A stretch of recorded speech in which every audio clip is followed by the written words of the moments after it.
Have you ever faced a task that felt completely impossible? No matter how hard you tried, it just wouldn't budge. You're not alone. Let me tell you a story about a boy named Ethan and a very stubborn stone. One day, Ethan found a stone in his path. It wasn't very big, and it didn't look heavy, so he decided to move it. He leaned forward, pressed his hands against its cold, rough surface, and pushed with everything he had. Nothing. The stone sat there as if it were part of the earth itself. Ethan grunted, stepped back, and wiped the sweat from his brow. He was strong. He knew he was. So why wouldn't this small stone move? He decided to try a different angle. He walked around it, sizing it up from every side. He pushed from the left. Still nothing. He pushed from the right. The stone didn't even tremble. Nearby, a gentle breeze made leaves dance across the ground, and a small branch shivered.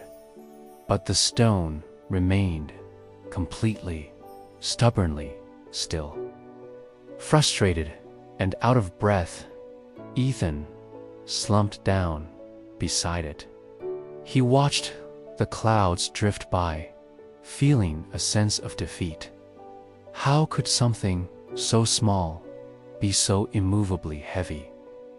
After a while, an idea sparked. What if he was going about this all wrong? He had been using brute force, trying to conquer the stone with a single, powerful push. But what if the secret wasn't in the force, but in the consistency? He stood up, took a deep breath, and tried something different. Instead of a massive push, he gave the stone a gentle nudge, just a little tap. As expected, it didn't move. He nudged it again. Still nothing, but he didn't give up. On the third gentle nudge, something miraculous happened. The stone shifted. It was a tiny movement, barely noticeable, but it was enough. Hope surged through him. He paused, a smile creeping onto his face. Then he pushed again, gently, but this time with a steady pressure. The stone rolled forward. It wasn't fast, but it was moving. And once it started moving, it was like a spell had been broken. It didn't need as much effort anymore. The initial resistance was gone. Ethan walked beside it, guiding it as it rolled slowly across the ground. It wasn't easier because the stone had suddenly become lighter. It was easier because it had already begun. The inertia was overcome. When Ethan finally stopped, the stone rested quietly in its new place, far from where it had started. He looked back at the empty spot where it had once been. It hadn't wanted to move at first. It had fought him at every turn. But once it did, everything felt different. The impossible had become possible. That evening, as Ethan lay in bed, he couldn't stop thinking about the stone. It was just a rock, but it had taught him a profound lesson. The hardest part wasn't the journey itself. It wasn't about pushing and pushing until you're exhausted. The hardest part, the part that required the most courage and patience, was simply starting. How many times have we stood before our own stones? That project we want to start, that skill we want to learn, that difficult conversation we need to have. It looks so heavy, so unmovable from a distance.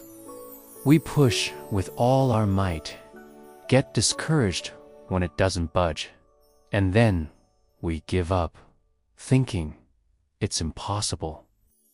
But maybe, like Ethan, we just need to change our approach. Maybe it's not about one heroic effort. Maybe it's about the small, consistent nudges. The first step, the first word written, the first note played. That first step always feels heavier than all the rest combined. It's the step that has to fight against doubt, fear, and the comfort of doing nothing. But once you take it, momentum begins to build.